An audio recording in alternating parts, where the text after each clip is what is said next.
Hey, how's it going? I figured I would give you guys a little bit of insight of what I've been dealing with since I started college. As in my other videos, you'll know I am majoring in nursing, and my classes, my class that's really going to be going towards my nursing is my anatomy physiology class. I'm in AMP 1. I'm finding out that I probably should have taken a biology before this, but I think I might be past the date to where I can drop the class. So FYI, might want to take some biology, because you're going to need to know how the cells work. Okay, I'm having to learn it all right now, so actually that was like 2 weeks ago. I had a test over it, and I didn't do that great. It was test over pretty much all the functioning of like cells and I don't know, all kinds of stuff. Anyways, I didn't do very well in that test, and it's my fault, and I know why, so I can give you pointers on what you should do that I didn't do.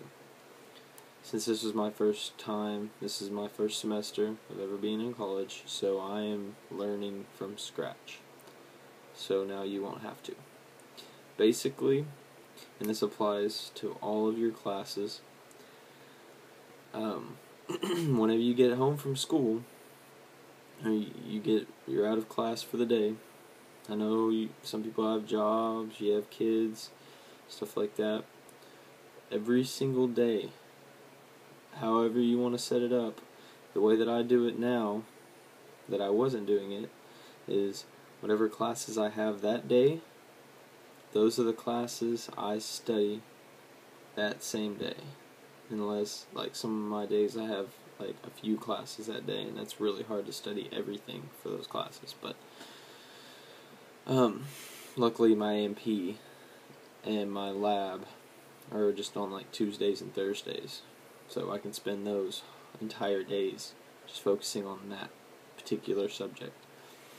Okay, so if you're studying, study your stuff for that day, because you'll be behind if you don't. Okay? That's the reason I failed. Yes, I failed my first AMP test, our lecture test.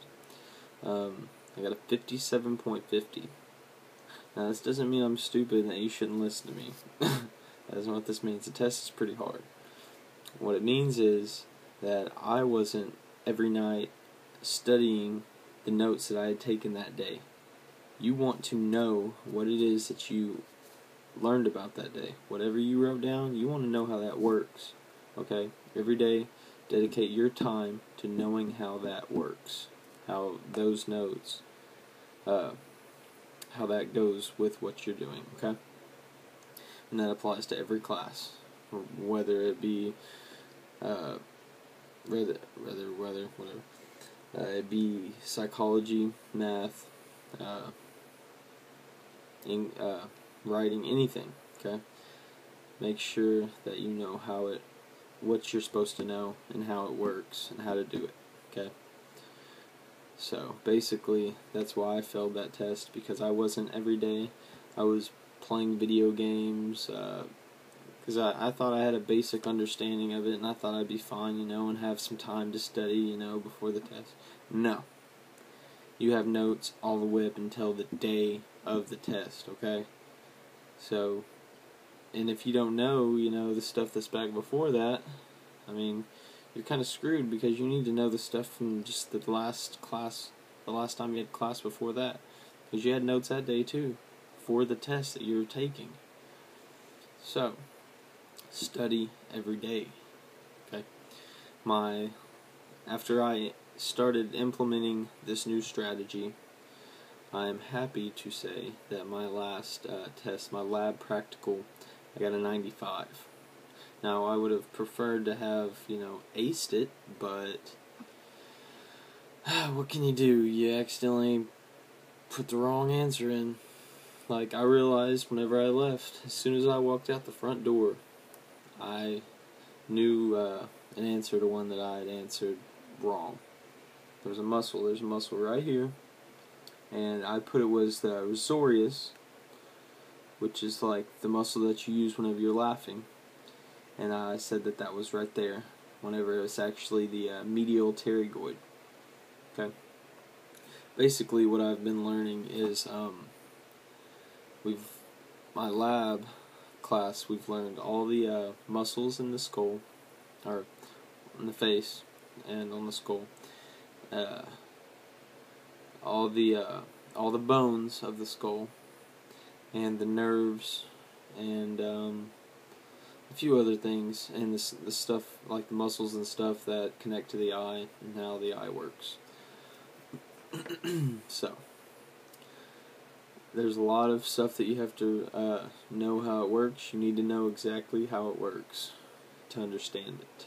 Okay, so dedicate yourself to doing this, or you're gonna have a rough time in the class. I work on the weekends, and I actually have been working these last few weekends because I haven't had anything to do. So, and I'm studying constantly. This is what I'm doing. And that's what you're going to have to do. So, just dedicate yourself to it, and you'll do fine. Just, whenever the teacher's giving you a lecture, almost everything that she says, unless she actually tells you this is off subject, you're probably going to need to know it. So just write it all down. And remember, if you ever have any little homework assignments that have to do with the book, the answers are usually in the back of the book. Now, that's a way that you can check yourself. You really want to know how to answer the questions, but you can check yourself that way. And try to keep up on the reading of the book. That's about it. I'm about a month and a half into my first semester, and I'm already about to have my midterm for my psychology, and I had screwed up like I did with my A&P class, my first test, with my psychology class, because I wasn't really doing what I needed to be doing, and now I have so much studying, it's ridiculous. So, remember these things, my young Padawan, and if you have any questions, leave them or send me a message, and I'll get back to you. Alright, peace, good luck.